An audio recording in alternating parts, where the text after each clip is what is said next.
Imagine a city where movement feels effortless, where distance doesn't require planning, where daily life unfolds without friction.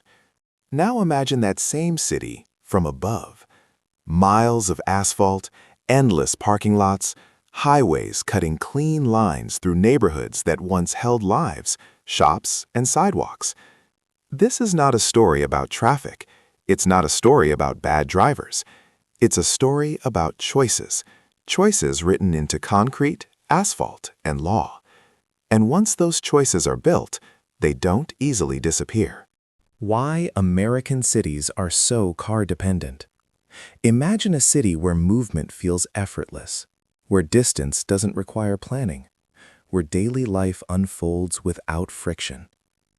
Now imagine that same city from above. Miles of asphalt, endless parking lots, highways slicing through neighborhoods that once held sidewalks, storefronts, and lives. This is not a story about traffic, and it is not a story about bad drivers.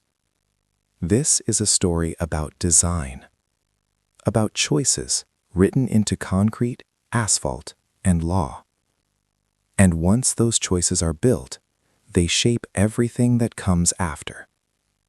The car as a promise. The automobile did not enter American cities as a problem. It arrived as an answer. At the turn of the 20th century, the United States was a nation defined by space. Land was abundant, cities were young, and distance felt less like a constraint and more like an opportunity. The car offered something no previous technology had delivered so completely: individual, private mobility. No schedules, no shared space, no dependence on proximity. In American culture, that mattered. Mobility was framed as freedom, speed was framed as progress, and distance was framed as something to be conquered. The automobile aligned perfectly with a national identity already built around independence and expansion. Unlike older European cities where density was unavoidable, American cities could grow outward. The car made that growth not only possible, but desirable. Early advertisements did not sell vehicles as machines, they sold them as lifestyles, as symbols of autonomy, as tools that liberated daily life from geography. At first, the costs were invisible. Traffic was light, land was cheap, and cities still retained their walkable cores. The car did not replace the city overnight. It quietly reshaped how the city was imagined. Before cars dominated the city, it is easy to assume that American cities were always built for cars. They were not. Before automobiles dominated urban space, most American cities functioned at a human scale. Streetcars connected neighborhoods, rail lines shaped development. Downtowns were compact, dense, and mixed use. Homes sat above shops. Workplaces were reachable by foot or transit. Daily errands did not require planning, only proximity. In cities like New York, Chicago, Boston, Cleveland, and San Francisco, density was not an aesthetic choice, it was an economic necessity. Transportation and land use were tightly linked. Where people could move, cities could grow. Where movement was limited, density increased. Importantly, these cities were not chaotic. They were efficient, but efficient for people, not vehicles. Streets served multiple purposes. They were places to move through, but also places to linger. Children played there. Commerce spilled onto sidewalks. The urban fabric was continuous. This balance did not disappear because it failed. It disappeared because a new model was introduced and then aggressively reinforced. The highway era begins. After World War II, the United States entered a period of unprecedented growth. Car ownership expanded rapidly, suburban development accelerated, and the federal government made one of the most consequential planning decisions in American history: the construction of the interstate highway system. Officially, the highways were framed as a national necessity. They would connect regions, support commerce, improve defense mobility. But their impact went far beyond transportation. Highways did not simply connect cities, they restructured them. To move vehicles efficiently, roads needed to be wide. To be fast, they needed to be straight. And to meet engineering standards, they often required demolition. Urban neighborhoods were cleared to make room for concrete corridors. Entire communities were displaced. Local streets were severed. In many cases, highways were routed through areas with the least political power. The consequences were not evenly distributed. Downtowns were suddenly accessible from miles away. Suburbs became viable at scale. Businesses followed the roads outward. Cities were no longer destinations. They became nodes in a regional network designed around speed. The automobile was no longer just a convenience. It became the organizing principle. Designing distance. As highways reshaped cities physically, zoning reshaped them legally. Modern zoning codes introduced strict separation between land uses. Residential areas were isolated from commercial ones. Workplaces were pushed farther away. Shopping became centralized. This separation made walking impractical, not by accident, but by design. Then came parking requirements. Local laws began to mandate minimum parking spaces for nearly every building. Homes, offices, retail. Land that could have supported housing, commerce, or public space was reserved for vehicles. Cities began to stretch outward, not because people demanded it, but because regulations required it.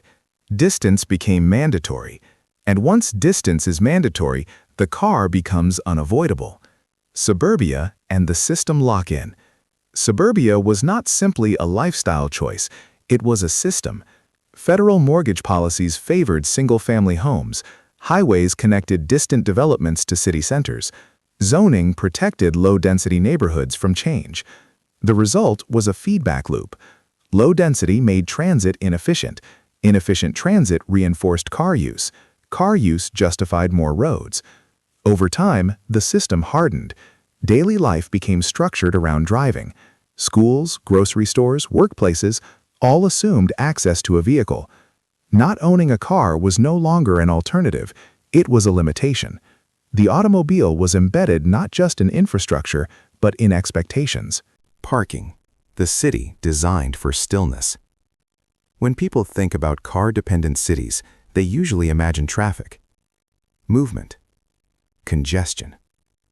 But the defining feature of American urban design is not how cars move, it's where they stop. Parking is the most dominant land use in many American cities, and it is also the least visible.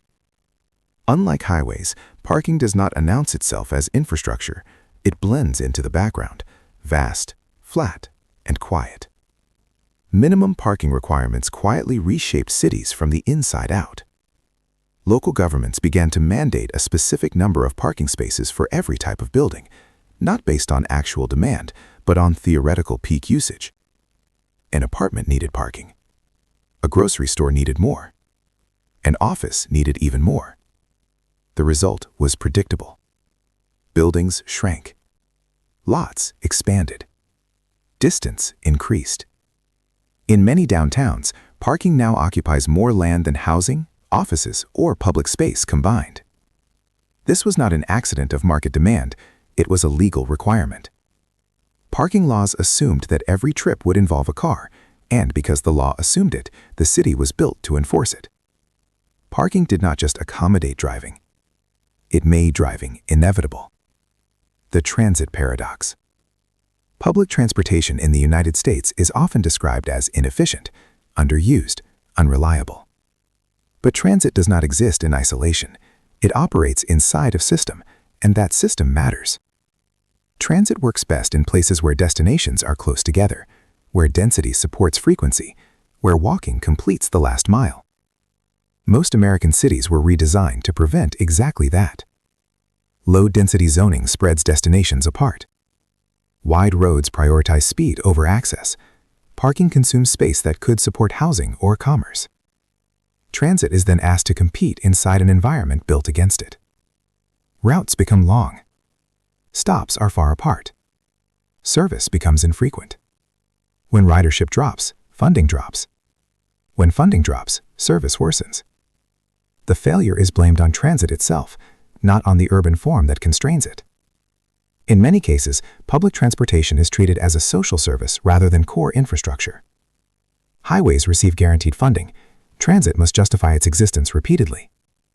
This imbalance is structural. It is not that Americans rejected transit, it is that transit was never given a fair operating environment. The economics of sprawl. Car dependency is often framed as a cultural preference, but its persistence is economic. Sprawl appears cheap at first. Land on the outskirts is inexpensive. Single-family homes are politically popular. Roads are easier to build outward than inward. But these costs are deferred. Every new subdivision requires roads, pipes, power lines, and services. All of it must be maintained indefinitely. Low-density development generates less tax revenue per acre, but it requires more infrastructure per resident. Over time, the math becomes unsustainable. Cities stretch farther while budgets thin. Car-dependent systems rely on continuous expansion to function. New development subsidizes old infrastructure. When growth slows, maintenance becomes a burden. The cost is not paid up front. It is paid decades later, quietly, through deteriorating roads, underfunded services, and physical stress. The social consequences of distance. Urban design shapes behavior. When daily life requires driving, social interaction changes. Public space becomes fragmented. Streets become corridors, not destinations. Chance encounters disappear. Isolation increases, even in populated areas. Children lose independence. Elderly residents lose mobility. Anyone unable to drive becomes marginalized by design. Car-dependent cities offer convenience, but at the cost of connection. Time spent driving replaces time spent in shared space. This is not a moral judgment, it is a structural outcome. Design does not force behavior, but it strongly influences what is possible. The lock-in effect. Once a city is built around cars, change becomes difficult. Roads require maintenance, parking is expected, zoning protects existing patterns. Every proposed change feels disruptive, even when the current system is inefficient. Political resistance grows, incremental improvements are framed as threats. Car dependency becomes self-reinforcing, not because it is optimal, but because it is familiar. Cities are not frozen by lack of imagination, they are constrained by what already exists. Freedom versus choice. For decades, the automobile has been framed as freedom, the ability to leave whenever you want, to go wherever you choose, to move independently. And in many ways, that framing was accurate, especially at a specific moment in history. When cities were compact, traffic was light, and land was abundant, the car expanded opportunity. It reduced friction. It connected people to jobs, housing, and mobility that did not previously exist. But over time, something subtle changed. Freedom became requirement. What once expanded choice slowly eliminated alternatives. In many American cities today, driving is not one option among many. It is the only viable option. You can still walk, but often only for recreation. You can still take transit, but often only with compromise. You can still bike, but often at personal risk. The system still speaks the language of freedom, but its structure enforces dependence. True freedom in a city is not the ability to drive everywhere. It is the ability to live daily life without being forced into a single mode of movement. Choice, not speed, becomes the measure of urban freedom. Why change doesn't look like revolution? When people imagine fixing car dependency, they often picture dramatic transformation. Entire highways removed, cities rebuilt from scratch, cars eliminated from daily life. But cities rarely change that way. Urban systems evolve incrementally, layer by layer, decision by decision. The most effective changes are often small, allowing more housing near existing streets, reducing parking requirements, designing streets that support multiple uses instead of just throughput. None of these eliminate cars. They simply rebalance priorities. Cities that offer alternatives do not ban driving. They reduce the need for it. The goal is not to replace one dominant system with another. It is to restore flexibility. Urban success is not measured by how fast vehicles move. It is measured by how easily life functions. The American city as a system. American cities did not become car-dependent because of a single decision. They evolved through a sequence of choices, each logical in isolation, but transformative in combination. Highways prioritized speed. Zoning prioritized separation. Parking prioritized storage. Each decision solved a specific problem. Together, they created a system. And systems behave differently than individual parts. Once established, systems resist change, not because they are perfect, but because they are interconnected. Understanding car dependency requires seeing the city not as a collection of streets and buildings, but as a coordinated structure of incentives. Change begins not with blame, but with comprehension. Cities do not need to reject their past to improve their future. they need to understand how that past still shapes present choices. Reframing the question. The question is not whether American cities should abandon cars. Cars remain useful. They serve real needs. They will continue to play a role. The more meaningful question is simpler. Should a city require a car for everyday life? When driving becomes mandatory, cities lose resilience. They become vulnerable to fuel prices, congestion, and infrastructure costs. When alternatives exist, cities gain flexibility. The presence of choice does not eliminate convenience. It redefines it. Cities as living structures. Cities are not finished objects. They are living systems shaped by decisions across generations. Every road, every parking lot, every zoning rule reflects assumptions about how life should work. Those assumptions can change. Not quickly, not easily, but deliberately. The American city is not trapped by the automobile. It is shaped by it, and what is shaped can be reshaped. If your city were designed today, not around speed, but around daily life, would it still require a car for everything?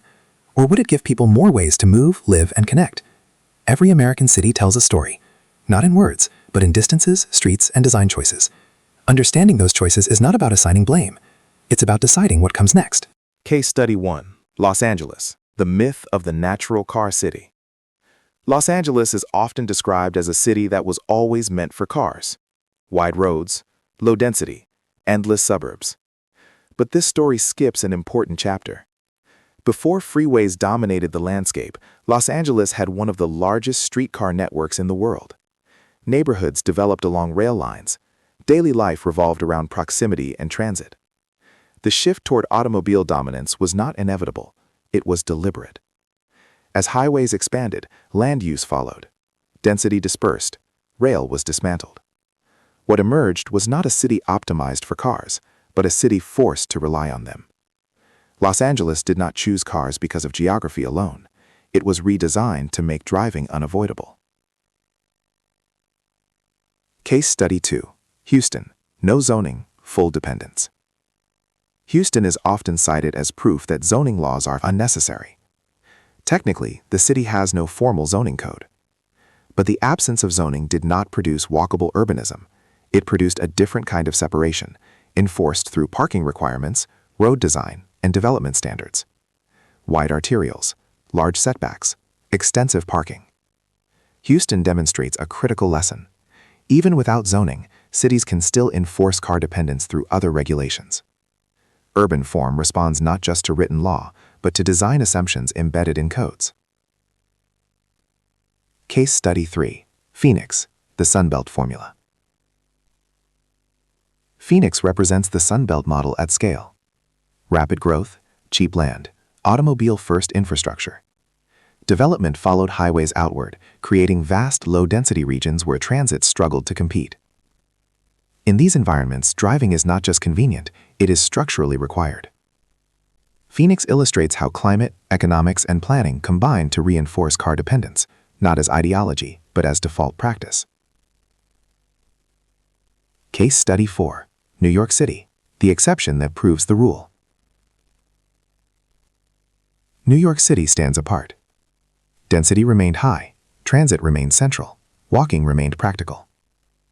But this was not because New York rejected cars entirely. It was because its urban form limited their dominance.